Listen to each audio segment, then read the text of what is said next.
Hello and welcome to history classes. This is class 8 history textbook and we are doing lesson number 1 which is ancient Kamrupa.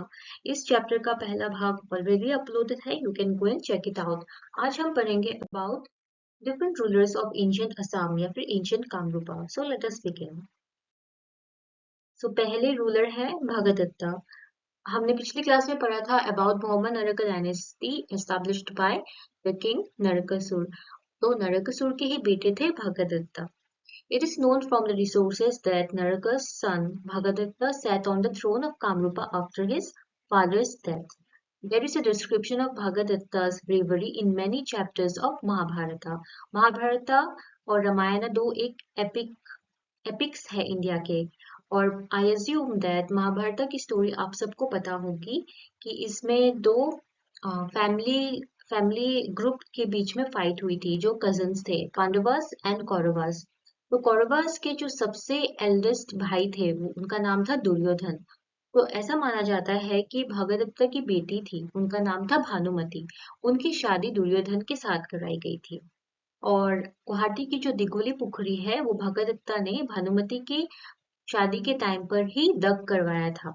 Okay so अगर आप लोग में से कोई आसपास Guwahati city में रहता है तो आप लोगों ने दिगोली पुखरी जरूर देखी होगी. तो वो महाभारत के काल से है ऐसा माना जाता है. तो क्योंकि एक मैट्रिमोनियल रिलेशनशिप एस्टेब्लिश हो गया था तो भगदत्ता ने दुर्योधन या फिर कौरवास के साथ मिलकर ही महाभारत वॉर में पार्टिसिपेट किया था. हालांकि भगदत्ता की पांडवों के साथ कोई दुश्मनी नहीं थी. ठीक है. It can be assumed that Bhagadatta was one of the famous and brave kings of India from the contribution that he made towards the war of Mahabharata. After Bhagadatta, many renowned kings ruled Kamrupa. Vajradatta, Bonroja and King Bismarck were among few of them who received popularity. ठीक है. तो भगदत्ता के बाद कामरूपा में अनेकों राजा आए जिनके नाम वज्रदत्ता, बॉनरोजा और किंग बिस्मक ये नाम मिलने को आते हैं. और एक और बात मैंने पहले भी बताई है कि भगदत्ता, नरकासुरा और वज्रदत्ता, बॉनरोजा ये सब जो एंशियंट कामरूपा में किंग बोले जाते हैं ये माइथोलॉजिकल रूलर्स ही माने जाते हैं. हमें ये पूरा श्योर नहीं है. हिस्टोरियंस पूरा श्योर नहीं है कि ये हिस्टोरिकल किंग्स थे या फिर ये रियल में किंग्स थे. हो सकता है अगर महाभारत में मेंशन है. महाभारत खुद एक एपिक है, एक लेजेंड है, एक माइथोलॉजिकल एक कहानी है. तो कुछ चीजें मिल भी सकती हैं, कुछ चीजें बनावटी भी हो सकती है. तो हमें पक्का श्योर नहीं है कि भगदत्ता नाम के किंग सचमुच थे. लेकिन तो इसे हमें माइथोलॉजिकल किंग ही बोल सकते हैं. तो अब हम जिन किंग्स के बारे में पढ़ेंगे वो हिस्टोरिकल किंग्स है. उनके बारे में हमारे पास ठोस एविडेंस या फिर सोर्सेस है. और क्या क्या सोर्सेस है, कौन कौन से किंग है, हम उसके बारे में आगे जानते हैं. The Burman dynasty. During 350-380 AD approximately, Pushya Burman started a new era in Kamrup. So Burman dynasty से start होता है historical dynasty in ancient Kamrupa. Okay, this is the first historical dynasty. Mohammed Naraka dynasty जो हम लोग ने पिछले में पढ़ लिया वो था mythological dynasty. Okay, this is historical dynasty. और ये कब एस्टेब्लिश होता है 4th century AD में और पुष्य बर्मन नाम के व्यक्ति ने स्टार्ट किया था कामरूपा में. तो इन्हीं के नाम पे इस डायनेस्टी को इनके बाद इनके जो भी सन्स ग्रैंडसन्स जो भी किंग बने उनका सबका टाइटल बर्मन ही था. इसलिए इसको बर्मन डायनेस्टी ही बोला जाता है. Pushya Barman was contemporary of a powerful Gupta king named Samudragupta. So north India में आप लोगों को जरूर जानकारी होगी कि उस टाइम पे समुद्रगुप्ता रूल कर रहे थे. और Samudragupta was one of the very very important ruler of north India. He was very popular. So उनके कॉन्टेम्प्रेरी थे पुष्य बर्मन. पुष्य बर्मन का नेम हमें मिलता है bronze scriptures of Nidhanpur copper plates from Bangladesh and he is mentioned as a person of various qualities. तो this is the source, historical source जिससे हमें पुष्य बर्मन के बारे में पता चलता है. The kings of this dynasty established by Pushya Burman were successful to rule over Kamrupa for almost 300 years, which is very huge time. सो पुष्य बर्मन ने जो बर्मन डायनेस्टी एस्टैब्लिश की, उन्होंने 300 इयर्स तक कामरूपा के ऊपर राज किया। पुष्यवर्मन के बाद उनके सन समुद्रवर्मन आते हैं। तो आप लोगों ने ये नोटिस किया होगा कि पुष्यवर्मन ने अपने कंटेम्प्रेरी गुप्ता किंग समुद्रगुप्ता, जो कि बहुत ही पॉपुलर किंग थे, उनके नाम के ऊपर ही अपने बेटे का नाम रखा। तो सोचो, मतलब समुद्रगुप्ता को कितना रिस्पेक्ट दिया जा रहा था उस टाइम पे। So, Samudravarman ruled approximately between the period from 380 to 405 AD. Samudravarman was a skillful ruler and his wife Datta Devi was an intelligent lady. After Samudravarman, Balavarman I ruled Kamrupa from approximately 405 to 420 AD.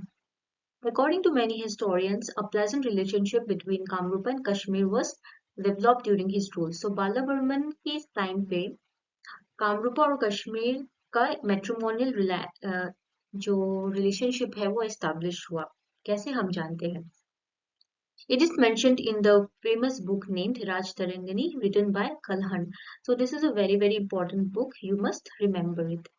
Raj Tarangani, which is the name of a book, and it was written by Kalhan. And Kalhan कहाँ से थे? कश्मीर से थे. And he was an important scholar at that time from Kashmir. और राज तरंगिनी एक book है जो हम बोल सकते हैं कश्मीर के हिस्टोरी के ऊपर है। सो ये इस बुक में मेंशन किया गया है कि मेघवाहन, जो कि कश्मीर के किंग थे उस टाइम पे, वो स्वयंवर में आए थे प्रिंसेस अमृत प्रभा के, जो कि बेटी थी बालवर्मन की। ओके, और उन्होंने अमृत प्रभा और मेघवाहन ने शादी कर ली थी इस स्वयंवर में, और बहुत सारे किंग्स भी आए थे। और फिर इस मैरिज का जो डिस्क्रिप्शन मिलता है उससे पता चलता है कि with other states of India Kamarupa was also known as powerful state. ठीक है, ये याद रखना, बहुत ही इंपॉर्टेंट है। उसके बाद अलग अलग किंग्स आते हैं बर्मन डायनेस्टी में। कल्याण वर्मन, महेंद्र वर्मन, भूति Varman, who was also known as Mahabhut Varman. The Chandramukh Varman and Bhaskar Varman were the rulers of Kamrupa after Bal Varman. It is to be noted that Bhaskar Varman was unmarried and that is why he is known as Kumar Raja. और भास्कर वर्मन के बारे में आगे हम पढ़ेंगे। He was one of the most important ruler of the Varman dynasty, या फिर ancient Kamrupa में किंग्स में सबसे ज्यादा फेमस पॉपुलर भास्कर वर्मन ही है। He ruled Kamrupa for a long period of time. His rule was one of the most glorious episodes in the history of ancient Kamrupa. Bhaskar Varman's ascension to the throne in 1594 AD created a new era known as Bhaskarabda or Kamrupi year. Among several significant events during this rule, two of the most striking incidents are his cordial relationship with the valiant king of North India, whose name was Harshavardhan, and visit of Chinese traveler Huan to Kamrupa। ठीक है, इन दोनों चीजों की वजह से ही भास्कर वर्मन जो है बहुत ही फेमस है, क्योंकि उस टाइम पे बहुत ही बहुत ही फेमस रूलर थे नॉर्थ इंडिया के। जब भास्कर वर्मन थे, उनके कॉन्टेम्प्रेरी थे हर्षवर्धन। तो हर्षवर्धन और भास्कर वर्मन के बीच में फ्रेंडशिप है, ये हमें जानने को हमें ये पता चलता है। ठीक है, और फिर हमें ये भी पता चलता है कि ह्यूएन सांग, जो कि चाइना से आए थे बुद्धिस्ट स्टडीज करने के लिए इंडिया में, वो हर्षवर्धन के पास भी रहे थे, और फिर वो उन्होंने कामरूपा भी विजिट किया था जब भास्कर वर्मन कामरूपा में किंग थे। और उन्होंने बहुत कुछ बताया है कामरूपा, एंशिएंट कामरूपा के बारे में, असम के बारे में, अपनी बुक सीयू की में बहुत अच्छे से वर्णन किया है यहाँ के लोगों के बारे में, यहाँ पे क्या खाते थे, क्या मिलता है। ठीक है, और फिर क्या गिफ्ट मिला था उनको भास्कर वर्मन से। Okay, so next dynasty Bhaskar Varman dynasty के बाद आती है सलस्तंबा dynasty.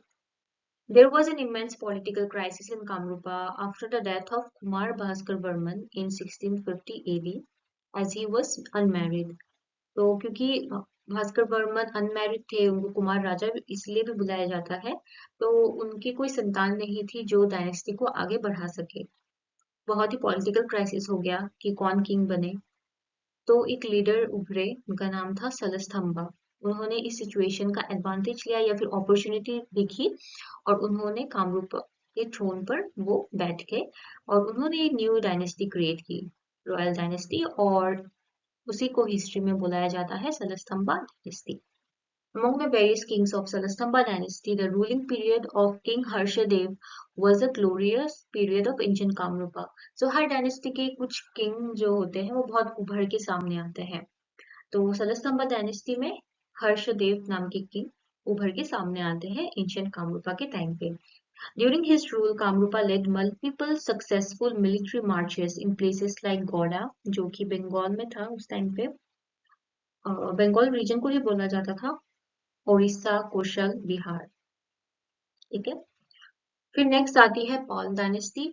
The throne of Kamarupa was empty once again when the last king of Salastambha dynasty, Tyagasimha, died childless.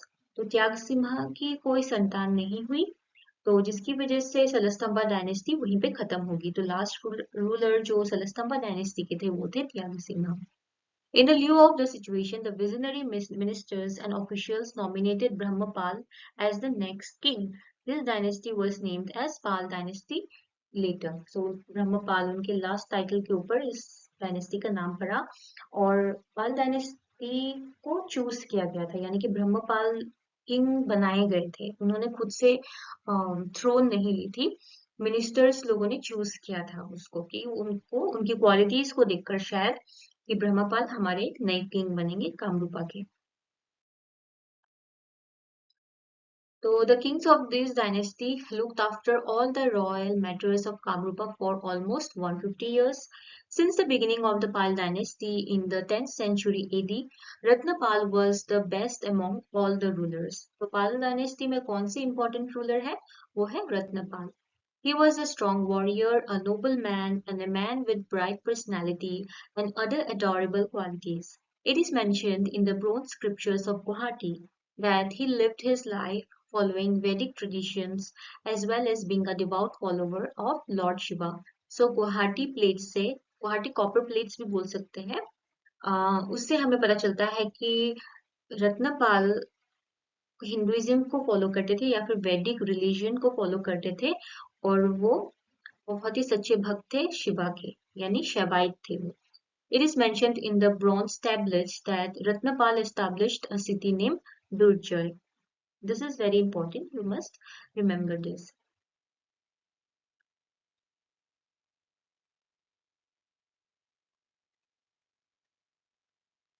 और उन्होंने अपना कैपिटल दुर्जॉय में शिफ्ट किया। ओके, एंड हिस्टोरियंस ने पता लगाया है कि उन्होंने अनुमान लगाया है दैट दुर्जॉय सिटी जो रत्नपाल ने बसाया, that included areas like Pan Bazar, Ambari, Uzan Bazar, which is in Guwahati, and it is nearby Brahmaputra River. ठीक है, पान बाजार एरिया जहाँ पे कॉटन कॉलेज है, गुवाहाटी हाई कोर्ट है, ओके, दैट एरिया। सो इस दुर्जॉय सिटी में many rich merchants, intellectuals, poets and religious leaders they lived around this city. Okay. The next rulers of Kamrupa. The last king of Pal dynasty, Joypal, died approximately in 142 AD. After him, there is no definite information about the history of Pal dynasty in Kamrupa. Many kings ruled over Kamrupa after the decline of the Pal dynasty. The reign of Vaidadev, Dev, Udaykarna, Vallabhdev, Prithu and Sandhya are of some significant ones. So Pal dynasty धीरे धीरे खत्म हो गई, फिर उनके बाद अलग अलग रूलर्स आए जिनके नाम ये रहे, आप लोग याद कर लीजिएगा। So this was all about in brief about the dynasties or the kings that ruled in the ancient Kamrupa. Okay, so we will continue in the next class. Thank you so much.